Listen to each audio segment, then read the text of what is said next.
waaw. waaw na nga def yow. waaw maa ngi sant rek. Galaye dama la gëj a gis. waaw dëgg la dëgg la. na nga def jàmm rek. ça va.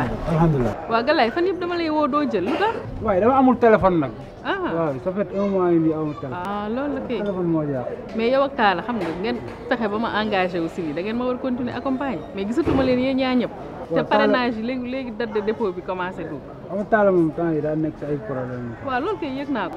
mais yow bu fekkee Talla ñëwul yow nga ñëw ah comme ça ñu finaliser xam nga préparation bi ñuy déposé kii parrainage yi. waaw man xam nga loolu ma jaam fu ma jël su may liggéey menee pour temps yi foofu. ah loolu la. ba pare sama benn copain camion ma jaar si kawam. ay yëpp man may nekk loolu doy na waar.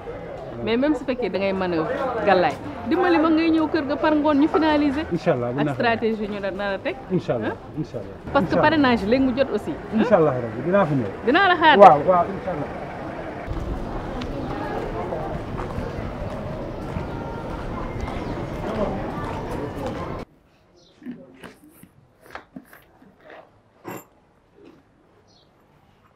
asalaamaaleykum. Simbaay. na nga def. maa ngi lay ziar ko. toogal. jërëjëf waay. na nga def. waaye sant yàlla. ba yaa ngi ci jàmm. sant góorgóorlu rek. naka famille bi. ñëpp a ngi si jàmm. alors naka atelier ba. atelier bi ça va très bien. alhamdulilah. ah man de sa waay moo ma jaaxal fan yii dama ko gisul. Modou Mbaye. Modou Mbaye ci boppam kay. xëy siwul. xëy suul de fan yëpp xëy suul. alors man maa ngi yeewu ci suba di ko woo. il n'a pas répondu. man laal bunt bi mu tëj ko. fan la Modou Mbaye war a ne. ah jaaxal na ma de moo tax daal mën a xaaral ma ñëw laaj la nga xam dafa feebar wala dara ko dara. man daal Modou Mbaye jaaxal na ma rek. waaw man pour man dafay fanaan sa kër xam nga kër ngéwal moom c'est la Baye Fall moom. waaw c'est le Baye Fall de. ku ñëw ci nga bokk pour man fa lay lekkee fa lay fanaan. fanaan du fa de fanaan du fa moom moo tax ma gën a ñëw di la seet pour laaj la fu mu nekk. loolu daal moom la. ba man Modou Mbaye ban façon nit la. ah xam naa nii bu koy def moom dama ko jox certificat de travail de. gis nga Modou Mbaye certificat de genre de mort sax du ko am bay am certificat de travail. déedéet waay. non c'est un vaurien il ne veut rien faire. loolu yoon man wax naa ba. Modou Mbaye foo ko dugal rek moom mu indi fa problème c'est un perturbateur. moom war nga cee wax de moom dafa doon góorgóorlu di liggéey bu baax mais jékki-jékki ba si yàgg daal indi ay changé ay tànk xaw ma nag ci lu mu nekk. baax na je m'en occupe. jërëjëf amul problème. jërëjëf merci jërëjëf yal na yàlla fay. nga xale yi waay jërëjëf merci.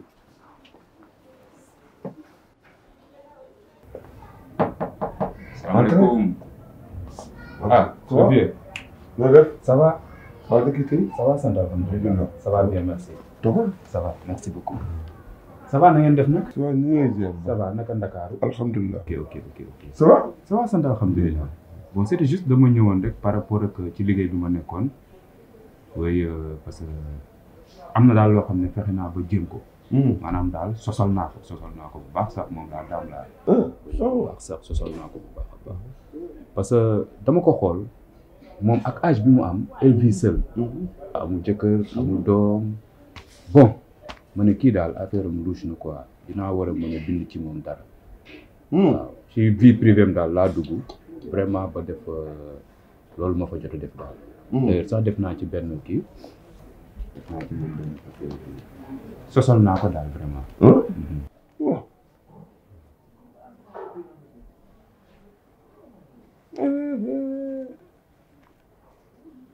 mais yow lii man lii pas dépassé naa ko léegi man maa ngi si beneen niveau lii gis nga lii nii teel ma lii soxla ma ko lii dépassé naa ko lii ma fa.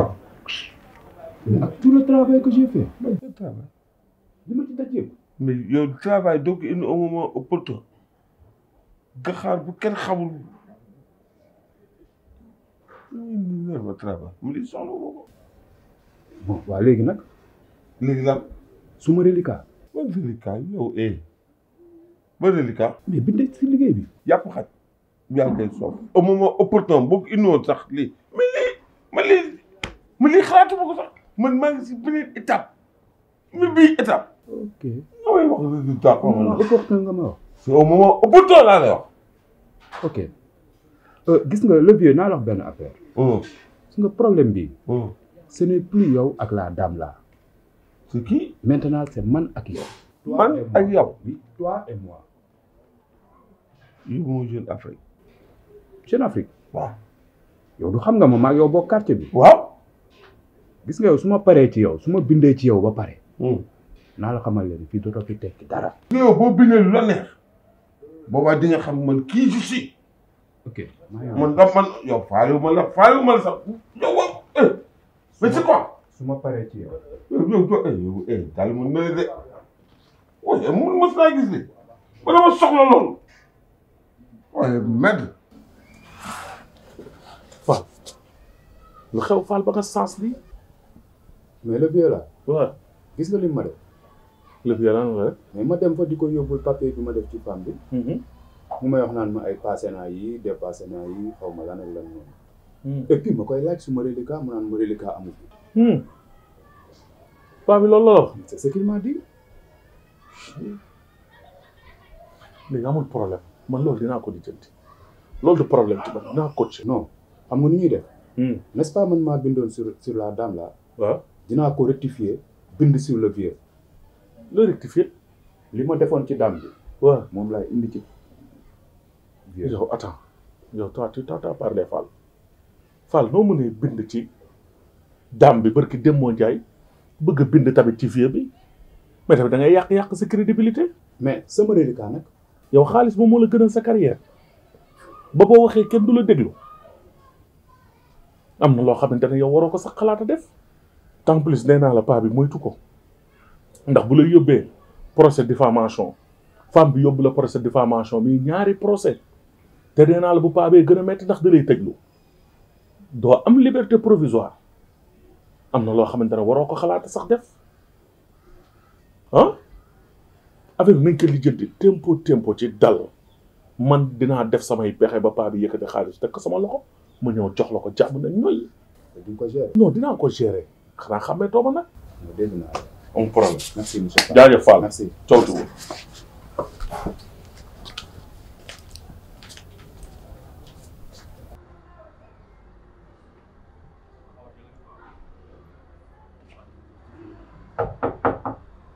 oui.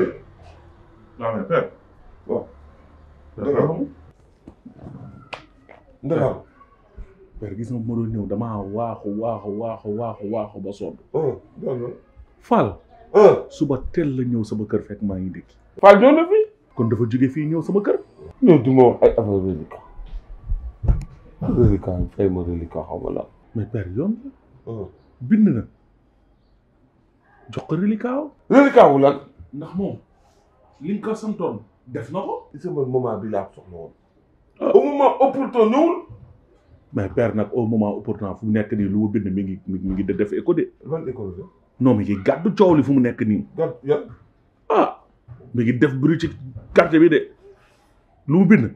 non quartier gi yëpp di nga koy coow père nag compal ko sax jox ko mu téye. la laa ko compal dara laa ko jox. père compalal kii ndax xam nga lu tax Fall man xam naa ko Fall làmmiñam fu mu mën a àgg ci sos yow père yow mosoo munoo fa àgg. di seetal sa der. lu ma si sos.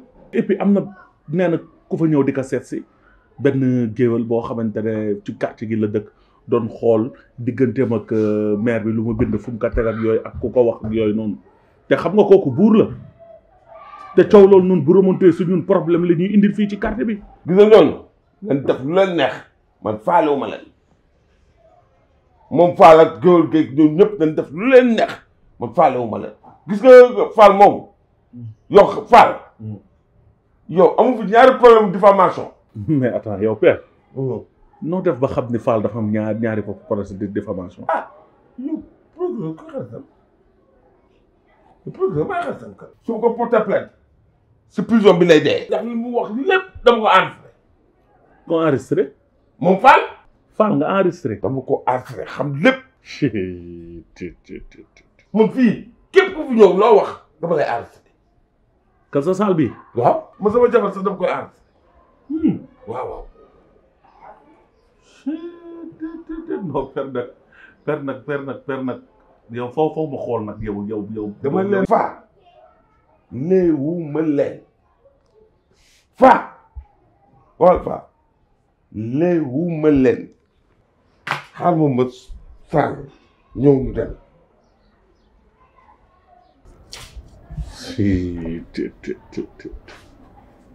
non père mi fi ma bëgg a yóbbu non man maa ko fay jiitu ndax kii nii bu ma ko bàyyee tuuti mu jëf ak man loo xamante ne du baax ci man xam naa lu may def.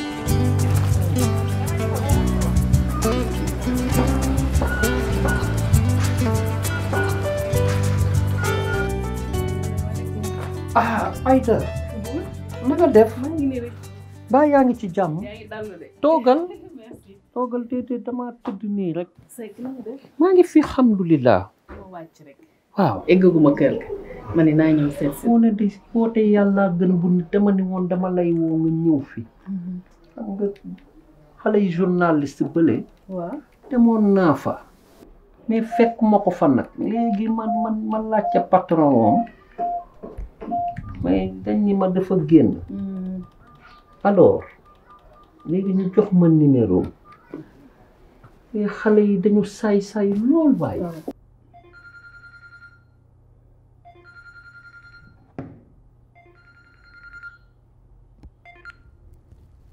allo. salaamaaleykum. maaleykum salaam. na nga def man la buur. maa ñëwoon ci seen rédaction bi foofu doon la seet par rapport à la fille là la dame Aïda waaw moom nga bindaloon mbir moomul rek ñëw naa fa di la seet ñu ni ma da nga génn ma laajte sa directeur ñu ni ma dafa dem mission. si wax nañ ma ko wax nañ ne ma ñëw nga fi boobu dama nekkoon sur le terrain. waaw dama bëgg nga ñëw sama kër loolu laa lay doyee. mu ñëw sa kër lan laa fay def. ah bon xam nga man li may bañ mooy mbir mi dem ci loxoy yoon. je voulais régler ça. kii il m'a raccroché di. il a raccroché di kay. bàyyi de toute façon moom xam nga moom sàcc bu dul rëcc. jarta yàq nelaw jarta yàqam ci dëgg.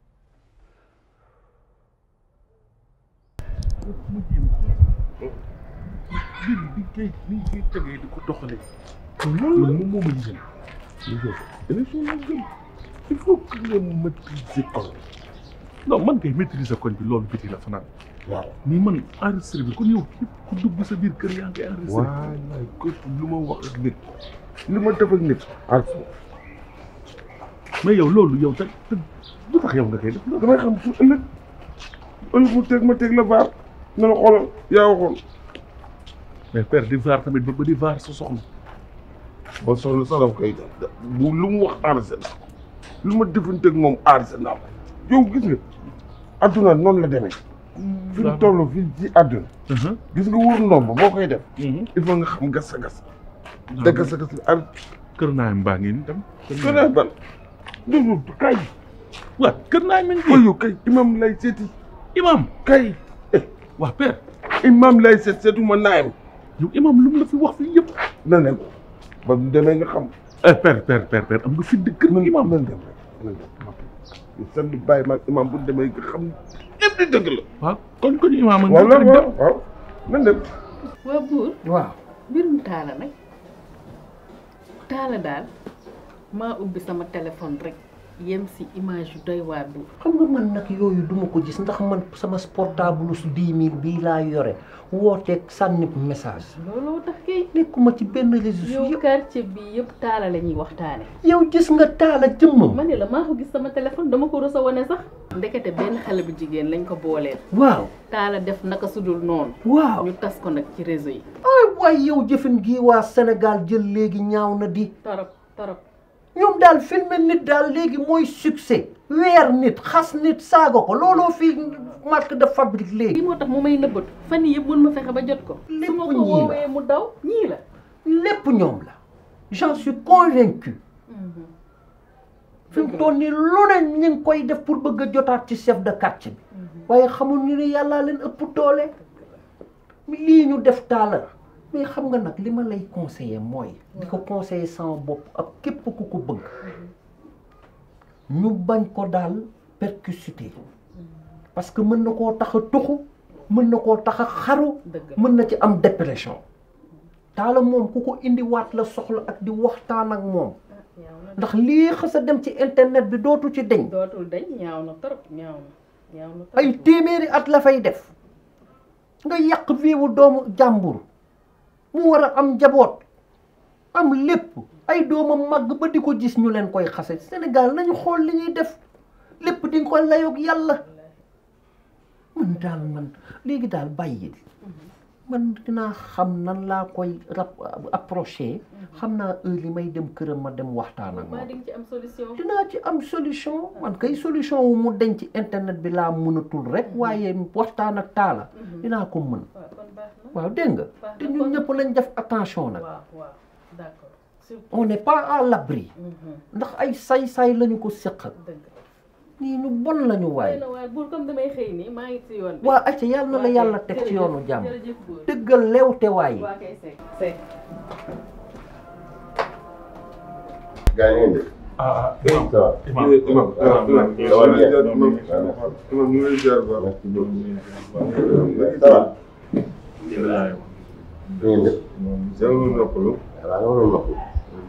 xawoon sonn trop waay dama soxla woon soxla trop da jàmm la mais leen xam mun ma dee moom waaye lii waxu mag la waaye dama xaaral fi bàyyi la ah am na yoo xam ne nag waxu mag la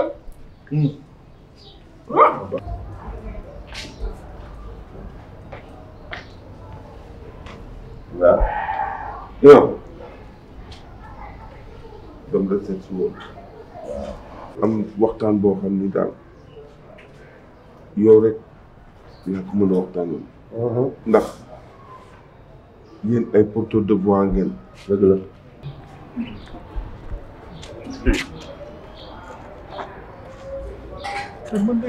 man lay yemale man lay daax non man nag wuyu naa trop waaye bari naa fu ma gën a bàtte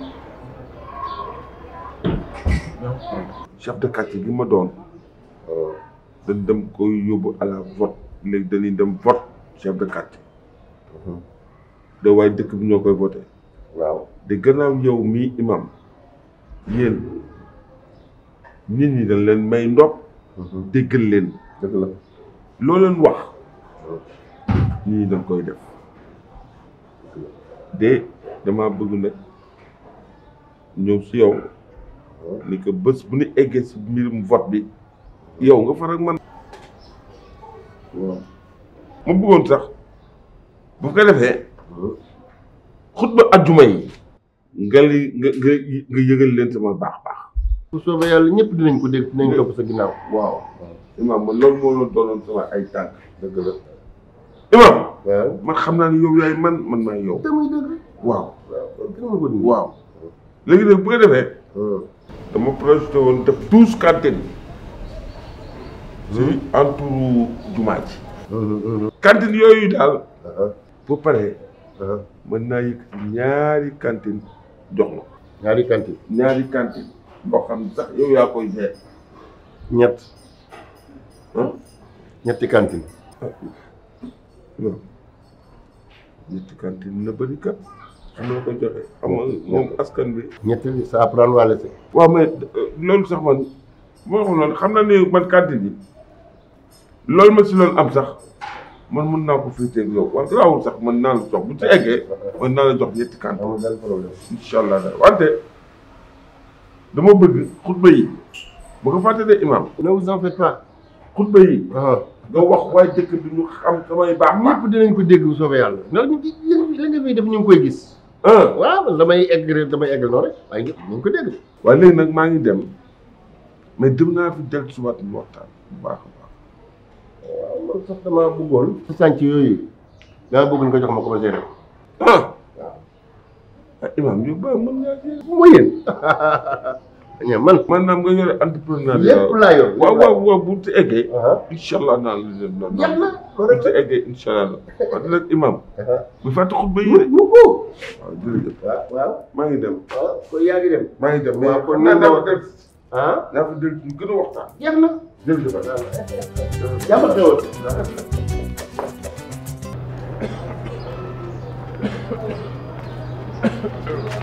waa mais ki du taal. waaw Mali. Fane mooy waa Talla. li nga def ci dëkk bii ñëpp di wax ñëpp di kaa xale yëpp di laaj sa numéro. numéro Talla pour lan. ah yëgoo vidéo bi. xoolal Marie man duma sam moroma na njëkk a tey nu mujj a tey may rom nga may naan ay vidéo ak ay numéro ah. comment c'est quoi ça. yaa fi def lu ne wee nga ñëpp coo ko. ma ne dégg rek mu la sa torpédolo bu dëng boobu. te yoon na jàllal.